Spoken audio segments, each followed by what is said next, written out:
Vamos a pasar a la próxima disertación de esta jornada, de este cuarto Congreso Federal, que tiene que ver con la rentabilidad en la banca, innovar para ganar. Los disertantes serán Pablo Peso y Federico McDougall.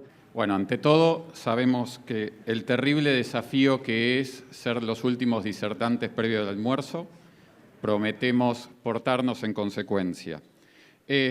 Nosotros somos socios de Deloitte. Deloitte es una consultora global con 495.000 integrantes. En el mundo actual, si uno tiene ganas de entender qué es lo que sucede en un ecosistema empresario o en una sociedad, tiene tres fuentes terriblemente confiables. La primera son los curas, la segunda son los taxistas, la tercera son los socios Big Four. Nosotros interactuamos prácticamente con casi todas las empresas. Hace 3 años, si nos acercábamos a un banco de Argentina a proponerle baja de costos o mejora de rentabilidad, la reunión duraba 10 minutos.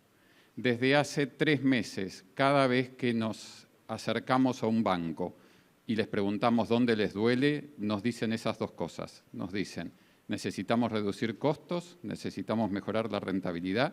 Estamos viendo un mercado que cambió profundamente y tenemos que adaptarnos a él. Entonces, una muy pequeña introducción de qué nos están diciendo y qué es lo que nosotros estamos viendo. Escuchamos muchísimo hablar del tema de la captación. Lo que estamos viendo básicamente es un cambio en el patrón de los consumidores. El ciudadano argentino promedio se pasa 6 horas por semana en redes sociales o en YouTube. Eso significa que consume contenidos diseñados específicamente para ese tipo de plataformas tecnológicas. Dentro de esas plataformas tecnológicas, lo que estamos viendo es un incremento en los cambios que se dan a nivel de velocidad en materia de las transacciones y tipo de transacciones que están buscando. Hoy por hoy, lo que estamos viendo en muchísimos bancos es que los clientes automáticamente reciben los fondos en los bancos y migran hacia plataformas fintech. No se detienen a ver si los bancos tienen soluciones similares. Los fondos tema cero sería una solución similar a una cuenta remunerada, pero automáticamente lo que han planteado es la necesidad de migrar hacia las plataformas tecnológicas que les ofrecen una solución más sencilla, más rápida y a veces con la misma rentabilidad que podría llegar a tener un fondo tema cero. Ese es un patrón cultural. Contra eso es un patrón cultural global. Contra eso no pueden ustedes competir. Lo que tienen que hacer es ayornarse y buscar ser un elemento comparativo. El segundo factor que estamos viendo que se está dando a nivel de demanda de los consumidores es el tema de la sofisticación de las inversiones y la mejora de las rentabilidades. Las plataformas sociales generan un efecto que se llama el tonto del pueblo. Y este es un efecto terriblemente necesario de entender. El tonto del pueblo lo que hace es tomar una verdad palpable y realista y convertirlo en una experiencia que puede ser repetible en el tiempo, lo cual no es así. Ejemplo, si ustedes en el 2016 compraron un Bitcoin a $100, compraron $100 en Bitcoin y lo sostuvieron durante todo este periodo, hoy por hoy tienen 12 millones de dólares. Si ustedes, si su abuelo, en lugar de comprarse un 2 ambientes en Floresta con $15.000 en 1979, se compraba unos terrenos en Salta, hoy tendrían una mina de litio que valdría 100 millones de dólares. Esas son verdades que ustedes van a ver en las plataformas de comunicaciones. Eso es lo que está consumiendo el usuario promedio durante 6 horas por semana. Eso es lo que no es replicable en el tiempo y lo entiende la persona sofisticada. Pero la mayoría de los usuarios de los sistemas financieros y los sistemas bancarios no son personas sofisticadas y lo que buscan es una sofisticación en sus inversiones que muchas veces no entienden, pero que sí las están buscando en el mercado y que los sistemas bancarios no los están prestando. El banco promedio de Avapra, hoy por hoy, ofrece plazos fijos y entre 6 y 8 fondos de inversión. El banco promedio de España le ofrece a los usuarios de España aproximadamente 600 fondos de inversión. La SALIC, que son uno de los grandes ganadores en materia de captación de ahorros hoy por hoy, ofrecen la posibilidad de tener inversiones en China, en Estados Unidos, en Gran Bretaña o en Argentina. Ese tipo de incentivos no necesariamente van a la rentabilidad, van a la sofisticación del producto y eso es lo que están buscando muchos de los usuarios. Tienen que ayornarse a los tiempos, o sea, hoy por hoy el usuario lo que busca es sofisticación en materia de sus ingresos, en materia de sus ahorros. No necesariamente comprende los riesgos que tiene, ni necesariamente busca una rentabilidad excepcionalmente mayor, busca la promesa de esa inversión. El otro tema que estamos viendo en los bancos, que nos están preguntando constantemente, pero que es una tendencia de mediano plazo, es la caída en el margen. Es lo que dijeron todos los que vinieron antes nuestro. Antes teníamos un negocio apalancado por la inflación del 250% anual se llegó a tener, o incluso mayor. El negocio funcionaba por el mero efecto inflacionario. Hoy por hoy, con una inflación del 30 y una inflación proyectada del 20, el margen va a caer. Ese margen que cae, lo que va a necesitar sí o sí, o lo que va a significar sí o sí, es que vamos a tener que tener estructuras más livianas o vamos a tener que brindar mayores negocios o vamos a tener que ser muchísimo más eficientes a la hora de captar rentabilidad de cada uno de los clientes que además estamos compitiendo contra sustitutos. Apareció el riesgo cuando hace 3 años prácticamente no existía. Esa es una realidad sistémica, es propia de una sociedad que pasó de tener hiperinflación a tener una inflación medianamente controlada y de un sistema que pasó de prestarle aproximadamente el 55-60% al Estado a tener que empezar a prestarle a los privados. El riesgo es un factor que va a convivir. El riesgo tiene que ser pensado como un costo. Vamos de vuelta. Los bancos lo que nos están diciendo es que se están enfocando sí o sí en mejora de rentabilidad. Están apareciendo jugadores nuevos. Incluso acá mismo la mitad de las disertaciones han sido jugadores nuevos que están viniéndose al mercado. Lo que va a pasar y lo que se está alentando desde este gobierno es la entrada de jugadores internacionales que cuentan con muchísimo dinero, muchísima tecnología y que se han adaptado muy rápidamente a la percepción del sistema financiero y la demanda de las instituciones financieras que tiene el nuevo cliente. El mismo tipo que se pasa 6 horas por semana jugando con las redes sociales. Esos bancos vienen a competir directamente contra ustedes y son tipos que van a estar compitiendo contra el segmento de ciudadanos que son aquellos que a ustedes les pueden generar los fondos necesarios para que se den vuelta y los presten. Y eso está llegando ya. Por último, como una realidad, hace 100 años para robar un banco necesitabas 5 tipos con pistolas. Hace 20 años para robar un banco necesitabas un ingeniero que encontrara un túnel y entrar en un horario alternativo. Hoy para robar un banco lo que estamos viendo es que necesitas 200 tipos con computadoras constantemente tratando de quebrar el sistema. Del lado de ustedes, ¿cuánta gente tienen en seguridad informática? 1, 2, 3, o contratan un part-time. Sepan que del lado de enfrente tienen bandas de hasta 200 personas o tienen incluso países que se dedican al robo de bancos y al robo a la vulnerabilidad de los sistemas tecnológicos. Esto lo que significa es que van a tener que invertir muchísimo más, ya sea para atender a los clientes y darles del nivel de satisfacción o sofisticación que los tipos quieren, o en cuidar su reputación, porque un día que no te funciona la plataforma es un problema, 3 días que no te funciona la plataforma, los clientes se te van. Y si además te llegan a robar por algún tipo de violación en la seguridad informática, lo que te va a terminar pasando es que vas a tener un problema reputacional, y ese es el principal activo que tienen los bancos. Con lo cual, vemos grandes necesidades de inversiones tecnológicas en un momento de reducción en los márgenes, en la rentabilidad y en un momento de mayor competencia.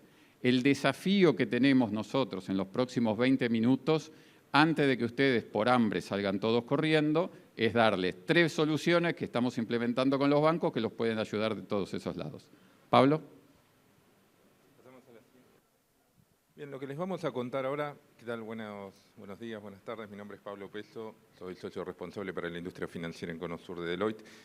Lo que les vamos a contar ahora es un proyecto que hemos ejecutado en uno de los bancos más grandes del país, pero que también hemos ejecutado en otros bancos a lo largo de toda la región, y que sobre todo lo que busca es cómo eficientizar, mejorar los ingresos no financieros con toda una serie de iniciativas tácticas, o sea, ejecutables en el muy corto plazo y que pueden producir mejoras sustanciales en la última línea del estado de resultados. De hecho, hoy estamos haciendo la broma con la gente de Vapra, que bueno, estuvimos viendo algunos de los balances publicados en estos últimos días de los bancos, que en general no son de los mejores. Bueno, el que está mejorcito, el que salió mejorcito es el que hizo el trabajo con nosotros. Pero bueno, ese era un chiste que nosotros estábamos haciendo internamente. Pero más allá de los chistes, de las bromas, son iniciativas muy tácticas, muy rápidamente implementables y que pueden producir resultados muy rápidos en la última línea del estado de resultados. Fede, no sé si quieres contarlo. Hola. Bien. A ver, los mejores financieros del mundo son argentinos. Cuando uno viaja por el mundo y dice que se dedica a finanzas argentina, es una denominación de origen que nadie critica. Son excelentes a la hora de lidiar con ambientes volátiles, son excelentes a la hora de lidiar con crisis, son excelentes a la hora de adoptar movimientos rápidos. Ahora, en el tiempo lo que hemos visto es que tienen distintos sesgos. La velocidad mata al detalle. El estrés constante mata el proceso. Lo que hemos podido hacer es mapear 700 posibles interacciones manuales o de cálculo manual que tienen los ejecutivos bancarios o los empleados bancarios con el sistema, que pueden dar lugar a posibles errores. A partir de ahí tomamos el trabajo de revisar el universo de interacciones que se producen entre el ser humano y la realidad y encontrar pequeñas diferencias. Vamos a un ejemplo muy característico. Estas pequeñas diferencias hace 3 años no hacían el volumen, porque el volumen te lo daba la intermediación financiera. Hoy por hoy te representan un 2, un 3 o un 4% más de incremento de ingresos, cuando más lo necesitas. Un caso muy paradigmático que encontramos: la diferencia entre condiciones comerciales y lo que se carga en el sistema. Ese es un error humano que nos ha aparecido muchísimas veces en distintas industrias. Un ejemplo: se vende un producto financiero que te incluía un seguro y este seguro te incluía 6 meses de bonificación por condiciones comerciales. Ahora, cuando vas a la realidad, este seguro lo cargaste con bonificación del 100% por todo el periodo. En un caso no te significa nada. En 1 millón de usuarios, multiplicado el ingreso por los siguientes 12 meses, te puede llegar a significar lo que nosotros llegamos a encontrar, que era aproximadamente $2 millones en un solo renglón. Y nos quedaban los otros 699. El argentino promedio en los últimos años en el sistema financiero jugó en el número entero. mientras que los sistemas financieros sofisticados juegan en los decimales. Si un tipo cargaba que un sobrecosto costaba 100%, lo estaba cargando bien, pero nadie cargaba que era 100,92, porque ya con el número entero te bastaba. Lo que vemos es una gran cantidad de pequeños ajustes que se pueden dar dentro de un banco, los cuales te permiten adaptar tu proyectado de condiciones comerciales a tu realidad y te permiten pequeñas microganancias. Una microganancia no es nada. 50 microganancias por toda la cartera de clientes es mínimo el 3% de tu facturación. Por el otro lado, ¿qué es lo que hacemos? Recopilamos los errores que se cometen en los distintos bancos en la región. Entonces, todos los años actualizamos nuestra base de 700 posibles lugares donde podemos conseguirlos. Cuando vos aplicás todos estos cambios con un equipo que solamente se dedica a buscarlos y no a operar en el día a día, lo que lográs es un incremento muy rápido de la rentabilidad, que te dura durante 2 años. Y después, los mismos errores humanos o los mismos errores de reproceso que vas a tener en los siguientes 2 años van a volver a llevarte a la realidad previa. Pero durante 2 años vos podés incrementar tu facturación o tu ingreso de forma tal que te va a permitir mejorar el impacto que está teniendo esta coyuntura y poder sobrellevar un poco mejor un mercado muchísimo más competitivo y muchísimo más agresivo. Para comentarlo, esto es algo que se hace muy rápidamente. Tenemos herramientas tecnológicas que básicamente lo que hacen es absorber el transaccional del banco, procesan toda la información del banco y empiezan a buscar todas estas discrepancias. Bueno, ¿quiénes son los clientes que, por ejemplo, tienen determinadas bonificaciones? ¿Esas bonificaciones cruzan o no cruzan contra las condiciones comerciales que debieran tener esos clientes? Y así de manera muy rápida, con todos estos aceleradores que ya tenemos construidos, en muy pocas semanas podemos llegar a identificar todo este tipo de oportunidades que comentaba Federico. Pero de nuevo, es un trabajo muy, muy rápido que produce resultados también inmediatos, tangibles. Algunos requieren de algún grado de inversión un poco mayor, porque de nuevo son errores en los sistemas que detectamos y eso demandan que se hagan ciertos cambios. Pero la mayoría de estos son, de nuevo, cuestiones muy tácticas de hacer algunos pequeños ajustes y con eso, de nuevo, la rentabilidad se incrementa. Mucho de eso tiene que ver con productos que están vivos, con lo cual, de nuevo, los resultados los empiezo a ver ya a partir del mes siguiente en que esto esté implementado. De nuevo, es un ejercicio muy rápido que produce una captura de valor casi inmediata. Es un producto que tiene 2 etapas. La primera etapa hacemos un prediagnóstico tomando una muestra. Ese prediagnóstico va a cargo nuestro. La segunda etapa proponemos un plan de acción y calculamos un posible impacto y nos quedamos con un porcentaje de ese pequeño impacto como pago de nuestros servicios, con lo cual no es un servicio que tenga un costo fijo. Lo hemos implementado en la Argentina y lo que estamos viendo es que es el futuro de la forma en que se va a poder recuperar un poco de rentabilidad en un escenario que lo va a requerir. O sea, para decirlo rápidamente respecto a las condiciones comerciales que comentaba Federico, nosotros hacemos a nuestro cargo un análisis inicial de 2 semanas donde les presentamos, bueno, este es el tamaño de la oportunidad, este es el tamaño de las oportunidades que vemos, y si deciden avanzar, ahí sí desembarcamos ya con todo un equipo, ahí sí hacemos todo este análisis exhaustivo sobre el transaccional completo, que de nuevo es un trabajo de algunas pocas semanas, y que además, si ustedes están de acuerdo, nuestra oferta es hacerlo de modo mayormente variable, con un fijo muy, muy bajo y una porción sobre todo variable, con lo cual nos hacemos socios de los resultados que ustedes consiguen. Que no consiguen resultados, no invirtieron casi nada. Que consiguen buenos resultados, genial. Lo hicieron casi sin inversión, tal vez la inversión está más en poder dedicar algunos recursos a que nos puedan facilitar la información fundamentalmente, pero es algo de nuevo muy tangible y que de nuevo, si ustedes están de acuerdo con ese modelo, lo podemos hacer un modelo casi completamente variable. Si querés avancemos. ¿Sí? Así la gente va a comer.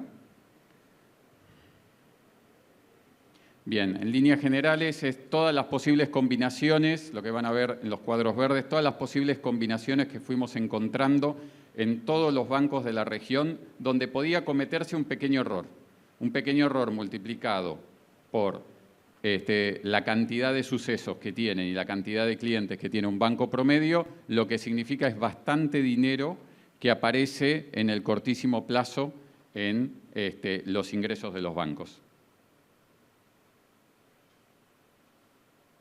Y el ejemplo de bonificaciones es real y es habiendo buscado un solo renglón, que es donde solemos ir a buscar habitualmente. Bien.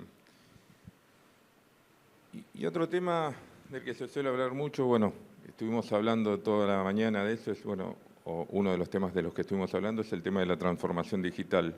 Y a ver, lo dijo Juan, lo dijo Mario, lo dicen los ejecutivos que están a cargo de la estrategia en los bancos con los que nos reunimos y cada vez lo tienen más claro. Digo, el negocio de los bancos es un negocio que se parece mucho al negocio de las fintechs. O sea, nosotros como bancos tenemos que acercarnos a convertirnos en fintechs. Entonces, todo este proceso de transformación digital es un imperativo fortísimo que hoy tienen todas las entidades financieras tradicionales. Esa necesidad, de acercarse y de competir con esos nuevos actores que están en el mercado y de integrarlos también de alguna manera.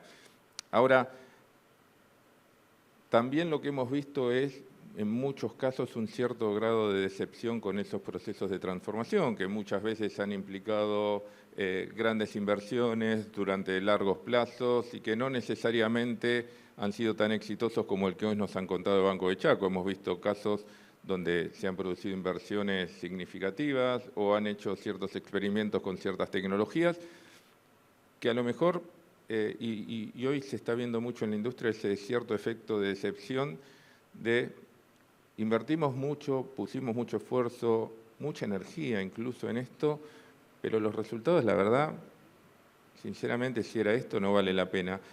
Y lo que vemos ahí es que esto muchas veces tiene que ver con saber seleccionar los casos de uso, con poder entender dónde está en la situación actual de la organización hoy en día, de poder entender también para qué lo estamos haciendo. Esto está pasando mucho también, por ejemplo, con inversiones en inteligencia artificial. Hoy todo el mundo dice, bueno, tengo que hacer algo con inteligencia artificial porque no hay manera de que no haga nada. Y está bien. Con la inteligencia artificial está ahí y necesariamente tenemos que aprovecharla.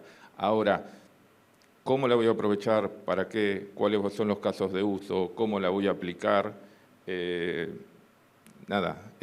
Muchas veces se aplica a casos que verdaderamente no valían la pena, que eran complejos, y entonces se invirtió un enorme esfuerzo, pasó mucho tiempo, más de esas pocas semanas que todos los que vienen a recomendarte avanzar con estas iniciativas te dicen que van a cumplirse, y después los resultados son decepcionantes, pero de nuevo, ahí está la clave de saber dónde poner los tiros. Hoy comentábamos, las posibilidades de inversión en tecnología son enormes, las necesidades de inversión son enormes, entonces tenemos que estar muy claros dónde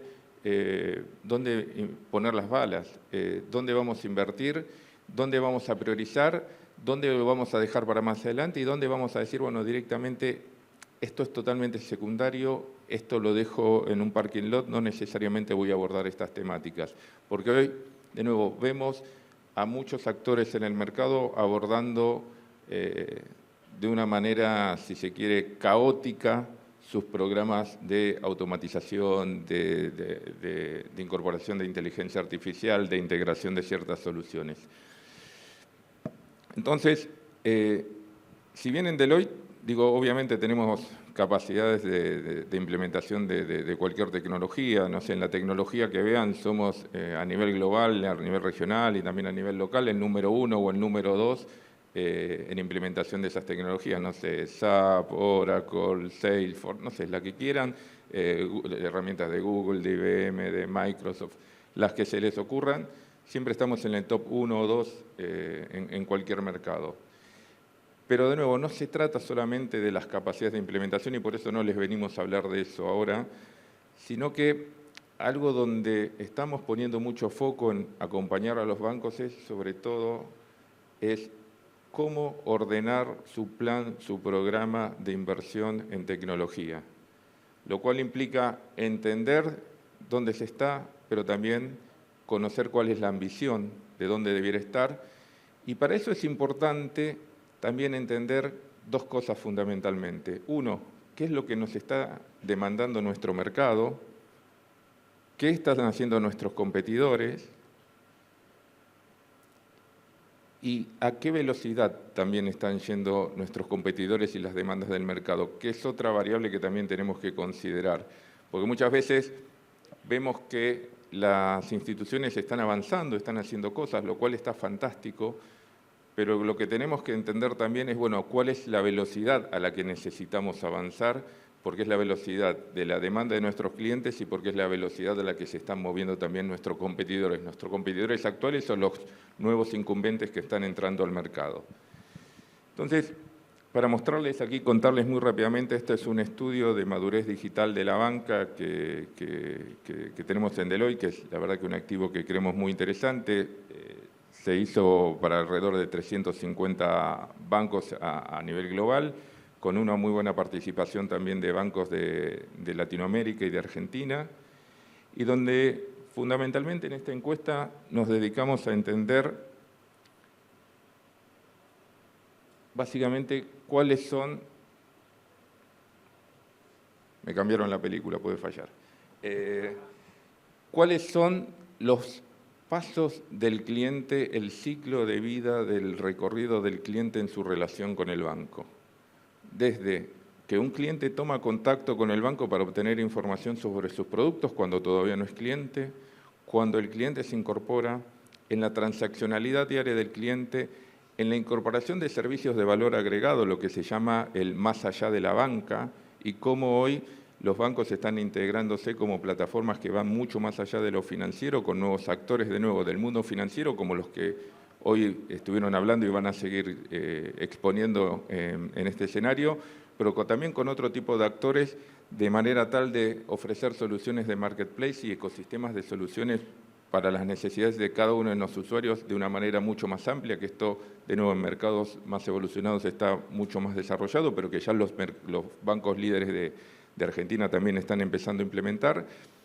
Y cómo gestionamos la venta cruzada, el upsell, el cross-sell de productos, que hoy es también un tema crítico y clave en los bancos, pues sobre todo cuando vemos que muchos de los productos más rentables están migrando hacia otros actores, muchas veces los nuevos incumbentes, y cómo se da el proceso de fin de la relación. Entonces, lo que hicimos fue hacer un relevamiento exhaustivo, o sea, con analistas que se dedicaron a analizar cómo se ejecutan esos procesos, cómo se dan esos procesos en los canales digitales de cada uno de los bancos, para poder entender, así, armar una lista de más de 1000 funcionalidades y características de esos canales, que son, en definitiva, terminan definiendo cómo se ejecutan esos procesos.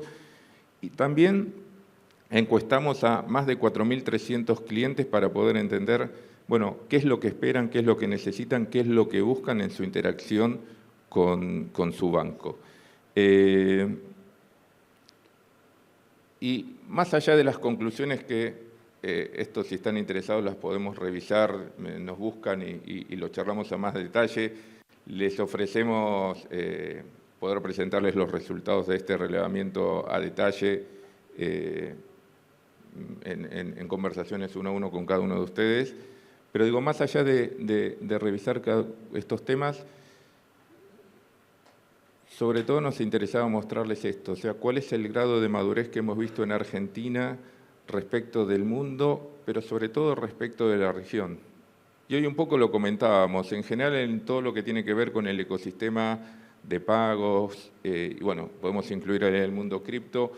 Argentina es un país líder a nivel global, pero si sacamos eso, digo, hay en general un nivel de desinversión bastante grande en tecnología, en general diría en la economía, y eso se da también en la banca.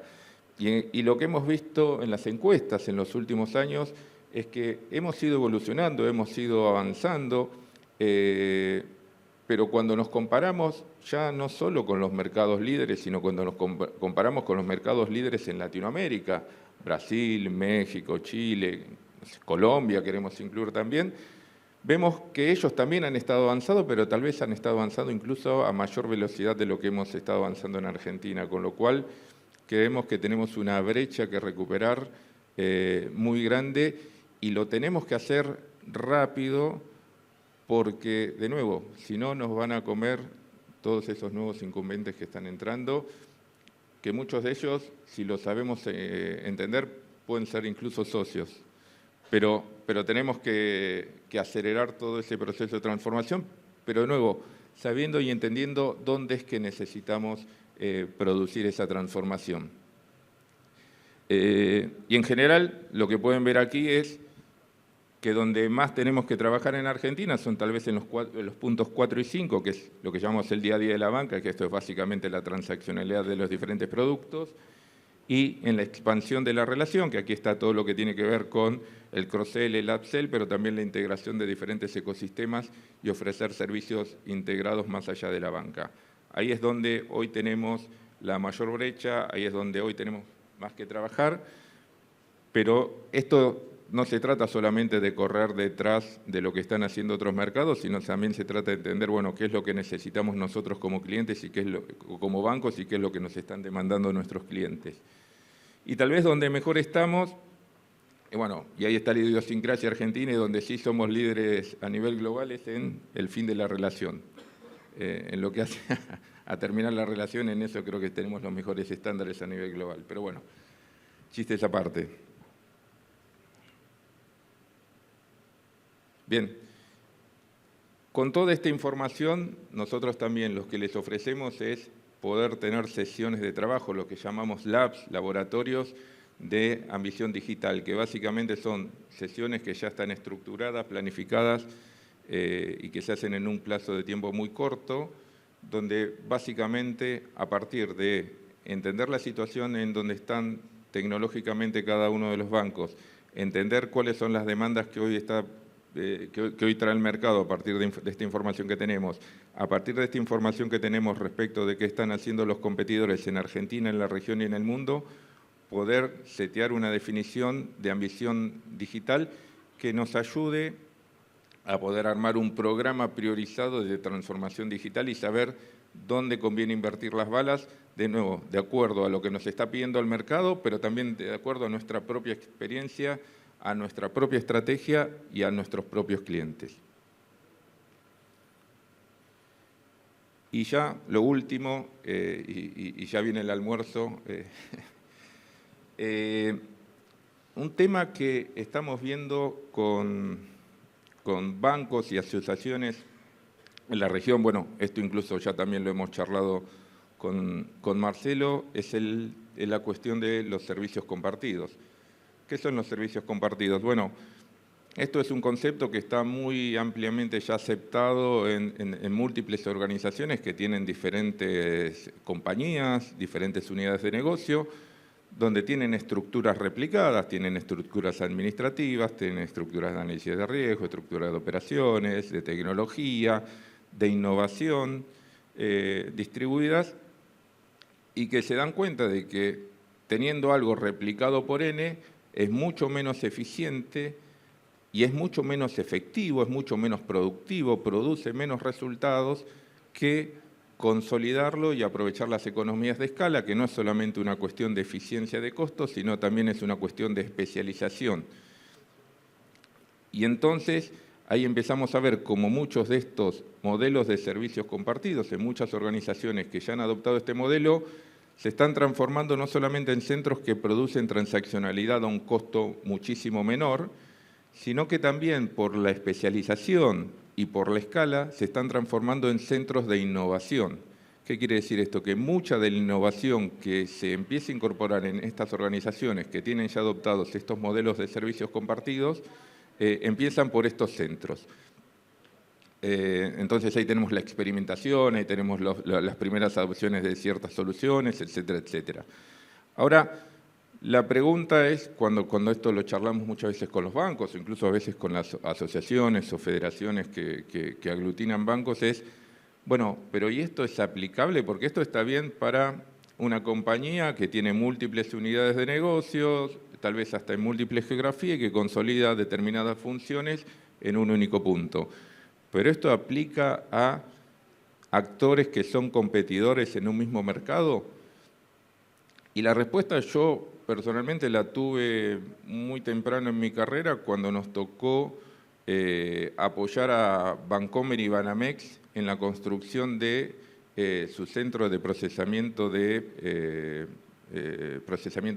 cheques, la Cámara de Compensación de Cheques, que básicamente se juntaron estos dos grandes actores, dos monstruos del sistema financiero mexicano, que entre los dos tienen más de 50 millones de clientes, y que decidieron montar una unidad separada de ambos bancos que se dedicara a procesar los cheques que diariamente se recibían en todas las sucursales de ambos bancos. Ahí la colaboración nuestra no fue montar la compañía, sino precisamente ayudarlos a montar toda la estructura de procesamiento, que era un procesamiento por imágenes, que en aquel momento, IOCR, que en aquel momento era bastante avanzado.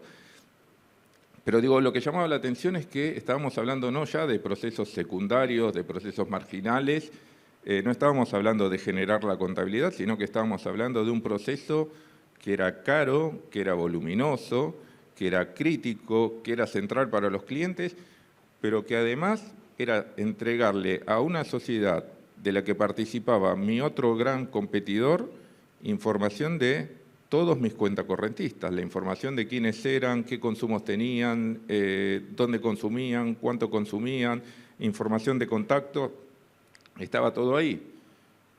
Y sin embargo, bueno, estos bancos, y esto fue ahora 20 y pico de años, entendieron que el mejor modelo era avanzar en ese sentido, lo pudieron implementar y no hubo ningún problema y eso se siguió aplicando. Eso perduró durante años y años, creo que de hecho todo debe seguir funcionando. Entonces, este es un modelo que existe y este es un modelo que nosotros estamos llevando a diferentes mercados. De hecho, hicimos recientemente con la ABM, que es la Asociación de Bancos Mexicanos, un proyecto para trabajar en ciberseguridad.